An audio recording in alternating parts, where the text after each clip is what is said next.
ലോക്സഭാ തെരഞ്ഞെടുപ്പിൽ ഏറ്റവും ശക്തരായ 3 സ്ഥാനാർത്ഥികളാണ് തൃശൂരിൽ നേർക്കുനേർ അണിനിരക്കുന്നത്.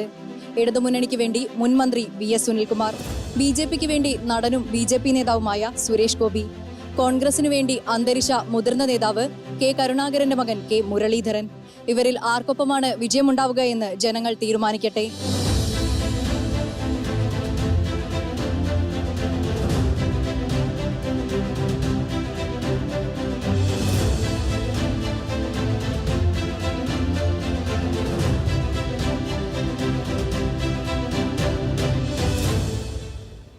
ശക്തരായ 3 സ്ഥാനാർത്ഥികളാണ് തൃശ്ശൂരിൽ മത്സരിക്കുന്നത്. ഇതിൽ ഏത് മുന്നണിക്കായിരിക്കും വിജയ സാധ്യത കൂടുതൽ? സാധ്യത കോൺഗ്രസിന് തന്നെയാണ്. 2ാം സ്ഥാനം സുനിൽകുമാർ, സുരേഷ് ഗോപി 3ാം സ്ഥാനത്തേക്ക് തന്നെ പോകും. ഇവിടുത്തെ എല്ലാതും നോക്കിയിട്ടും കുറെ കാലമായാലും മമ്മൂട്ടി മോഹൻലാലും കളിക്കാൻ തുടങ്ങിയിട്ട് ഇവിടെ ഒരു സുരേഷ് ഗോപിനെ ഒന്ന് വിജയിപ്പിച്ചു കൊടുക്ക്. കേരളത്തിലെ സാംസ്കാരിക തലസ്ഥാന കേന്ദ്രമല്ലേ തൃശ്ശൂർ. ഇവിടെ തന്നെ ജയിക്കണ ഒരു BJP കാൻഡിഡേറ്റ്. ഞാൻ ഇടതുപക്ഷക്കാരനാണ്. ഞാൻ 57 വയസ്സ് 58 വയസ്സായി. തൃപ്പയാട് നാട്ടിയാൽ എൻ്റെ വീട്. ഞാൻ ഇതുവരെയും ഇടതുപക്ഷത്തിന് വോട്ട് ചെയ്തിട്ടുള്ളൂ. പക്ഷേ ഈ തവണ ഞാൻ സുരേഷ് ഗോപിക്ക് അല്ലെങ്കിൽ BJP കാൻഡിഡേറ്റിന്റെ വോട്ട് ചെയ്യും. വ്യക്തിയെ നോക്കിയിട്ട് സുരേഷ് ഗോപിക്ക് വോട്ട് ചെയ്യുന്നത്, BJPക്കല്ല. ഞാൻ പറയുന്നത് സുനിൽകുമാർ ജയിക്കണം എന്നാണ്. എന്നുവെച്ചാല് നല്ല കാര്യങ്ങൾ ചെയ്യും. മറ്റാളെന്ന് പറഞ്ഞു കഴിഞ്ഞാൽ ഇപ്പൊ ഒരു വർഗീയത, സുരേഷ് ഗോപി എന്നൊക്കെ പറഞ്ഞു കഴിഞ്ഞാല് ഒരു വർഗീയത ഉണ്ടാക്കാൻ വേണ്ടിയിട്ടുള്ളൊരു ഇതാണ് അവര് പാർട്ടി ചെയ്യുന്ന ഇത്. നമ്മൾ സുനിൽകുമാർ ജയിക്കണം എന്നുള്ളതാണ്. മതസൗഹാർദ്ദം വേണം നമ്മുടെ നാട്ടില്, കേരളത്തില്. അപ്പൊ സുനിൽകുമാർക്ക് ജയിച്ചാലാണ് കാര്യങ്ങൾ ശരിയാവുള്ളൂ. 100% സുരേഷ് ഗോപി ജയിച്ചിരിക്കും. തൃശ്ശൂർ ജനങ്ങൾ അദ്ദേഹത്തെ ഏറ്റെടുത്തിരിക്കുകയാണ്. കാരണം അദ്ദേഹം ചെയ്യുന്ന നല്ല പ്രവൃത്തിയില്ല. ആളൊരു MP, ഒരു MLA ഒന്നും ആയിരുന്നു. ഇതിന്റെ അത്ര കാര്യം, നല്ല കാര്യം തൃശ്ശൂർ ചെയ്തിരിക്കണം. ഈ ജയിച്ച MP പ്രതാപൊന്നും ചെയ്തിട്ടുണ്ട്. ആള് ഈ ഇലക്ഷൻ ആയപ്പോഴും വന്ന് 1 മാസം മുമ്പ്. പക്ഷെ അദ്ദേഹം സുരേഷ് ഗോപി സാർ അങ്ങനെയല്ല. എന്നും തൃശ്ശൂരിന്റെ കൂടെ വ്യക്തിയാണ്. 5 കൊല്ലത്ത് ജയിപ്പിച്ചാൽ വിടാൻ വെച്ചാൽ തൃശ്ശൂര് കേരളത്തിലെ നമ്പർ 1 ഒരു ജില്ലയായി മാറിയിരിക്കും. അത് യാതൊരു സംശയം വേണ്ട. സുരേഷ് ഗോപി ജയിക്കുമെന്ന് പറയണല്ലോ. അയാൾ 3ാം സ്ഥാനത്ത് പോകുന്ന അയാൾ അണികൾ തന്നെ തോൽപ്പിക്കും. എന്ന കാര്യം വെച്ചാൽ അയാൾ പൈസയുടെ കാര്യത്തിലൊക്കെ വരുമ്പോൾ അയാൾ സ്ട്രിക്റ്റ് ആയിരിക്കും. അപ്പോൾ അത് പാർട്ടിക്കാർക്ക് ഇഷ്ടപ്പെടില്ല. അവരാകൊണ്ട് വെച്ചാൽ ഇയാൾ നിന്ന് കഴിഞ്ഞാൽ പിന്നെ അവർക്കൊരു ഇതുണ്ടാവില്ല. ഇവർക്കൊക്കെ പൈസക്ക് വേണ്ടിയാണ് ഇവരൊക്കെ പിന്നാലെ നടക്കുന്നത് കുറേ ആൾക്കാർ. പക്ഷെ അവർക്ക് പൈസ കിട്ടാതെ കാരണം അപ്പോൾ വോട്ട് അയാൾക്ക് ചെയ്യില്ല. ഉറപ്പാണത്. അയാൾ പേർക്ക് വോട്ട് ചെയ്യുന്നു, പക്ഷെ ചെയ്യില്ല. എന്ന് വെച്ചാൽ ഇയാൾ മാറി കിട്ടിയാൽ ഇനി ഒരു തോൽവിയും കൂടി ഉണ്ടായി കഴിഞ്ഞാൽ അയാൾ ഉണ്ടാവില്ല. അപ്പൊ അവർക്ക് സുഖമായിട്ട് അതൊക്കെ അങ്ങനെയൊക്കെ നടക്കുള്ളൂ ഉണ്ടാവുമ്പോളത്. ഏത് സ്ഥാനാർത്ഥിയായിരിക്കും തൃശ്ശൂരിൽ വിജയിക്കുക? തൃശ്ശൂരില് പ്രതാപനെ മാറ്റിയ കാരണം BJPക്ക് ഒരു ചെറിയൊരു ചാൻസ് ഉണ്ട്. പക്ഷെ എന്നാലും സുനിൽകുമാർ ജയിക്കും. ഗവൺമെന്റിന് പലതരത്തിലും അതിലെ ബുദ്ധിമുട്ടുകളുണ്ട്, അത് വേറെ കാര്യം. പക്ഷേ ദോഷങ്ങളും ഉണ്ടായിട്ടുണ്ട്, അതൊന്നും ഇല്ല എന്ന് പറയുന്നില്ല. പക്ഷെ എന്നാലും ജയിക്കാൻ ചാൻസ് ഉണ്ട്. അത്രേ ഉള്ളൂ. സുരേഷ് ഗോപിക്ക് തന്നെ കിട്ടാൻ സാധ്യതയുള്ളൂ. കാരണം സുരേഷ് ഗോപിയുടെ ഇത്രയും നല്ലൊരു വ്യക്തി ഇവരിൽ വേറെ 2 പേരും അല്ല എന്നാണ് എൻ്റെ അഭിപ്രായത്തിൽ. അത് ഞാൻ വ്യക്തിപരമായിട്ട് പറയണമെന്ന് വെച്ചെങ്കിൽ അയാൾ കഴിഞ്ഞ പ്രാവശ്യം തോറ്റിട്ടും തൃശ്ശൂരിന് വേണ്ടിയിട്ട് ഒരു MP MLA ചെയ്യാത്ത കാര്യങ്ങൾ ഇന്ന് വரைക്കും ചെയ്തു വന്നുണ്ട്, ഇപ്പോഴും ചെയ്യുന്നുണ്ട്. അത്രയും വ്യക്തിത്വം. പിന്നെന്ന് പറഞ്ഞ് മറ്റുള്ള ജനങ്ങളുടെ മനസ്സൊന്നും നമുക്ക് പറയാൻ പറ്റില്ല. നല്ലൊരു വ്യക്തിനെ നോക്കുകയെന്ന് വെച്ചെങ്കിൽ സുരേഷ് ഗോപിനെ ജയിപ്പിക്കണം. അത് അങ്ങനെ ചെയ്യണമെന്ന് വെച്ചെങ്കിൽ നമ്മുടെ ഈ തൃശ്ശൂർ ജില്ലയിലെന്നല്ല, മൊത്തത്തിൽ കേരളത്തിന് തന്നെ അതൊരു വലിയ മുതൽക്കൂട്ടാവും. കാരണം എന്താണെന്ന് വെച്ചാൽ സുരേഷ് ഗോപി ജയിച്ചു വരികയെന്ന് വെച്ചെങ്കിൽ ഒരു കേന്ദ്രമന്ത്രി ആവാനുള്ള സർവ്വതുണ്ട്. ആ ഒരു മന്ത്രിസ്ഥാനം കിട്ടും. കേരളത്തിന് വളരെയധികം ഗുണങ്ങളും ഉണ്ടാവും. അതാണ് എനിക്ക് പറയാനുള്ളത്. സുരേഷ് ഗോപി കേന്ദ്രമന്ത്രിയായിട്ട് എന്താ കാര്യം? ഇവിടെ സുനിൽകുമാർ 100% ജയിക്കും. പിന്നെ എങ്ങനെ ഇവിടെ ഒരു കേന്ദ്രമന്ത്രി? എനിക്ക് തോന്നുന്നില്ല. സുനിൽകുമാർ ജയിക്കും. ഞാനൊരു കോൺഗ്രസ്സുകാരനാണ്. അപ്പൊ അങ്ങനെ പറയല്ല. പക്ഷെ കൂടുതൽ ആൾക്കാരും ഇപ്പൊ കോൺഗ്രസിന് ഇഷ്ടപ്പെടുന്നത്. BJPക്ക് കിട്ടാൻ ചാൻസ് കുറവാണ്. സുരേഷ് ഗോപി ജയിച്ച നല്ല കാര്യമാണ്. തൃശ്ശൂരിന് വേണ്ടി നല്ല കാര്യങ്ങളൊക്കെ ചെയ്യും. ജയിക്കണം എനിക്ക് ആഗ്രഹമുണ്ട്. പക്ഷെ ഞാനൊരു കോൺഗ്രസ്സുകാരനെ നിലയ്ക്ക് എനിക്ക് അവനെ സപ്പോർട്ട് ചെയ്യാൻ പറ്റില്ല.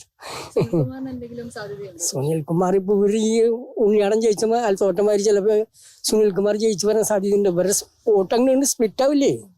കോൺഗ്രസിന്റെ വോട്ടാണ് ചിലപ്പോൾ BJPക്ക് പോവുക. അപ്പോൾ സുനിൽകുമാർ ജയിച്ചു വരാൻ സാധ്യതയുണ്ട്. പ്രളയ സമയത്തൊക്കെ ഈ ജനങ്ങൾക്ക് സഹായത്തിന് വേണ്ടി ഒരുപാട് ഓടി നടന്നിട്ടുള്ളതാണ് സുനിൽകുമാർ സാറ്. പക്ഷേ മുരളീധരൻ അല്ലെങ്കിൽ TN പ്രതാപൻ, സുരേഷ് ഗോപി ഒക്കെ ഈ അടുത്ത അവസരത്തിൽ ഇലക്ഷൻ എടുത്തപ്പോഴാണ് ഈ പരിസരത്ത് കണ്ടിട്ടുള്ളത്. അതുകൊണ്ട് തന്നെ അന്ന് സഹായം കിട്ടിയതിൻ്റെ ഒരു മനസ്ഥിതി എല്ലാവരുടെയും മനസ്സിലുണ്ടാകുമെന്നാണ് എൻ്റെ വിശ്വാസം. സുനിൽകുമാർ ജയിക്കും. പറയുകയാണെങ്കിൽ ഇപ്പൊ എല്ലാവരും പറയണത് ഇപ്പൊ സുരേഷ് ഗോപി ജയിക്കുന്നൊക്കെയാണ് പറയണത്. അത്രേ അറിയുള്ളൂ. അറിയില്ല. കുമാറൊന്നും കണ്ടിട്ടില്ല, ജയിച്ച് പന്ത് ആ പോയ പോക്ക് പോയതാ, പിന്നെ ഇപ്പോഴാണ് വന്നത്. അല്ലാണ്ട് സുനിൽകുമാറിന് കണ്ടിട്ടില്ല. സുരേഷ് ഗോപി തോറ്റിട്ടും ജനങ്ങൾക്ക് വേണ്ടി എല്ലാം പ്രവർത്തിക്കുന്നുണ്ട്. ആള് തന്നെ ജയിക്കുള്ളൂ. പിന്നെ കോൺഗ്രസിനെ അറിയാല, അങ്ങോട്ടില്ല ഇങ്ങോട്ടില്ലാണ് നിൽക്കുക, അവര് തമ്മിലടിയാ. ഇത്രയുള്ള സുരേഷ് ഗോപി തന്നെ, ഞങ്ങളുടെ ഒട്ടൊക്കെ സുരേഷ് ഗോപി. സുരേഷ് ഗോപി ഒരു കാരണവശാലും ജയിക്കില്ല. അത്രയും ധാർഷ്ട്യം, അഹങ്കാരമാണ്. അതുപോലെ ആള് കുറച്ച് പേർക്കൊക്കെ കുറച്ച് സഹായങ്ങൾ കാര്യങ്ങളൊക്കെ ചെയ്തു എന്നൊക്കെ പറയുന്നു. പക്ഷെ ആള് ചെന്ന് പെട്ട രാഷ്ട്രീയ പാർട്ടി വർഗീയത പച്ചയ്ക്ക് വർഗീയത പറയുന്ന പാർട്ടിയല്ല. അപ്പൊ അതുകൊണ്ട് ഒരു കാരണവശാലും അത് സംഭവിക്കില്ല. കെ മുരളീധരൻ ജയിക്കാനാണ് സാധ്യത. സുനിൽകുമാർ ജയിക്കും. കോൺഗ്രസിന് വോട്ട് കുറയും. സുരേഷ് ഗോപി ഒരിക്കലും ജയിക്കില്ല, കേരളത്തിൽ ജയിക്കില്ല. തൃശ്ശൂരിൽ ജയിക്കില്ല, കേരളത്തിൽ ജയിക്കില്ല BJP. പൊതുജനങ്ങളുടെ എല്ലാവരുടെയും അഭിപ്രായം സുരേഷ് ഗോപിയാണ്. ഒരു നടൻ എന്ന നിലയിലല്ല നമ്മൾ സുരേഷ് ഗോപിക്ക് വോട്ട് ചെയ്യാനായിട്ട് ആഗ്രഹിക്കുന്നത്. സുരേഷ് ഗോപിയുടെ പ്രവർത്തനങ്ങളാണ് നമ്മളെ ഏറ്റവും കൂടുതൽ അതിലേക്ക്. കാരണം എല്ലാ ജനങ്ങൾക്കും, ഏതൊരു പാവപ്പെട്ട ജനങ്ങൾക്ക്, സമ്പത്ത് ഉള്ളവർക്ക് മാത്രമല്ലല്ലോ ജീവിക്കേണ്ടത്, ദരിദ്രർക്കും ജീവിക്കണം. അപ്പോൾ സപ്പോർട്ട് എപ്പോഴും നമുക്ക് സുരേഷ് ഗോപിയാണ് തന്നിട്ടുള്ളത്. അതുകൊണ്ട് എന്തായാലും എല്ലാ ജനങ്ങളും സുരേഷ് ഗോപിക്കായിരിക്കും വോട്ട് ചെയ്യാന്നാണ് എൻ്റെ ഒരു അഭിപ്രായം. ഈ തൃശ്ശൂരിൽ ഇപ്പോൾ ശക്തരായ 3 സ്ഥാനാർത്ഥികളാണ് ലോക്സഭാ തെരഞ്ഞെടുപ്പിൽ മത്സരിക്കുന്നത്. സുരേഷ് ഗോപി, കെ മുരളീധരൻ, പിന്നെ VS സുനിൽകുമാർ. ഇവരിൽ ആരായിരിക്കും ജയിക്കുക? സുരേഷ് ഗോപിക്ക് ഒരു മുൻതൂക്കം കാണാനുണ്ട് പൊതുവെ ജനങ്ങളുടെ സംസാരത്തിൽ. എന്നെ സംബന്ധിച്ച് പറയുകയാണെങ്കിൽ പാവങ്ങൾക്കൊക്കെ കുറെ ഉപകാരങ്ങൾ ചെയ്യുന്ന ഒരു വ്യക്തി ആയതുകൊണ്ട് സുരേഷ് ഗോപി ജയിച്ചോട്ടെ എന്നൊരാഗ്രഹമുണ്ട്. ഈ തവണ സാധ്യത BJPക്ക് കോൺഗ്രസിനാണെന്ന് തോന്നുന്നത്. BJP വരണമെന്നാണ് ആഗ്രഹം. ഞാൻ ആ പാർട്ടിക്കാരനല്ല, പക്ഷെ എന്നാലും സുരേഷ് ഗോപി ഒരുപാട് കിട്ടുമല്ലോ. ഈ തവണെങ്കിലും അദ്ദേഹത്തിന് കിട്ടണമെന്നാണ് ആഗ്രഹം. ഇവിടെ ഞങ്ങളുടെ ഇവിടെ കൂടുതൽ സാധ്യത സുനിൽകുമാറിന് തന്നെയാണ്. VS സുനിൽകുമാറിന്. ആളിവിടെ ചെയ്തു വെച്ചിട്ടുള്ള കാര്യങ്ങളൊക്കെ അതുപോലെയുണ്ട്. ഇവിടുത്തെ കോൾപ്പടവുകൾക്ക് വേണ്ടിയിട്ടും ഒക്കെ ഒരുപാട് കാര്യങ്ങൾ ആളിവിടെ ചെയ്തിട്ടുണ്ട്. അപ്പോൾ അതുകൊണ്ട് 100% ആൾക്ക് തന്നെയാണ് വിജയസാധ്യത. പറയുകയാണെങ്കിൽ കെ മുരളീധരനായിരിക്കും. കാരണം ഇപ്പോഴത്തെ ഭരണം വളരെ മോശമായിട്ടുള്ളൊരു ഭരണമാണ് കാഴ്ചവെച്ചുകൊണ്ടിരിക്കുന്നത്. CPM ആയാലും CPI ആയാലും. പിന്നെ മുരളീധരനുള്ള ആ അച്ഛൻ്റെയും കെ കരുണാകരൻ്റെതായ ഒരു പിടിപാടും കോൺഗ്രസിലുള്ള പ്രവൃത്തി പരിചയമൊക്കെ ഒരുപാട് സഹായം ചെയ്യുന്നു. ഈ പ്രാവശ്യത്തെ തെരഞ്ഞെടുപ്പിൽ മുരളീധരന് സീറ്റ് കിട്ടാൻ സഹായിക്കും. പിന്നെ BJPയെ സംബന്ധിച്ച് പറയുകയാണെങ്കിൽ പുതിയൊരു ഒരു തരംഗം തന്നെ സൃഷ്ടിച്ചുകൊണ്ടിരിക്കുകയാണ്. അപ്പോൾ എങ്ങനെയാണെന്ന് വെച്ച് കഴിഞ്ഞാൽ പറയാൻ പറ്റില്ല. ഇനി എങ്ങനെയൊക്കെയാണ് വിധി എങ്ങനെയാണ് വരാമെന്നൊന്നും പറയാൻ പറ്റില്ല. എങ്കിലും നമുക്ക് കാത്തിരുന്ന് കാണാം എന്ന് പറയാനേ പറ്റുള്ളൂ. വ്യക്തിപരമായി പറയുകയാണെങ്കിൽ സുനിൽകുമാർ എന്ന് പറഞ്ഞ വ്യക്തിയെ നമുക്ക് പല കാര്യങ്ങൾ കൊണ്ടും അംഗീകരിക്കേണ്ടതായിട്ടുണ്ട്. പക്ഷെ അവരുടെ പാർട്ടിപരമായ കാര്യങ്ങളെ കുറിച്ച് ഇയാളെ ഉൾപ്പെടുത്തിക്കൊണ്ട് പറയുകയാണെങ്കിൽ നമുക്ക് അതിനോട് താല്പര്യമില്ല.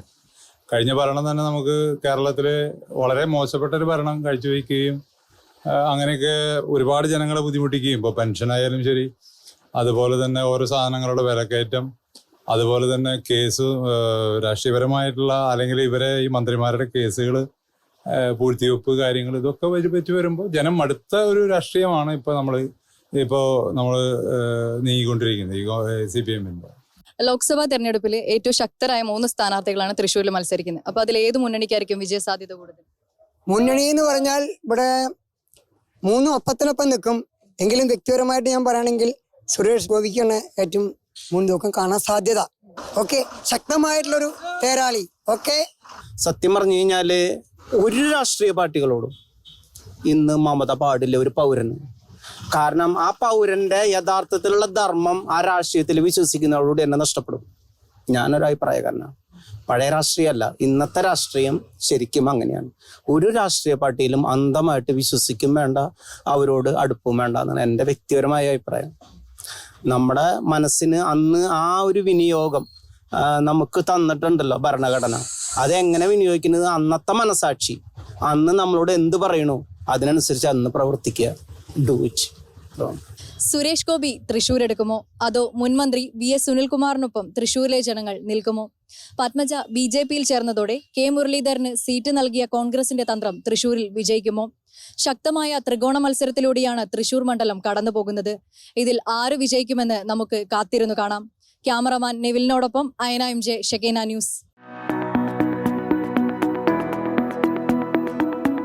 ന്യൂസ്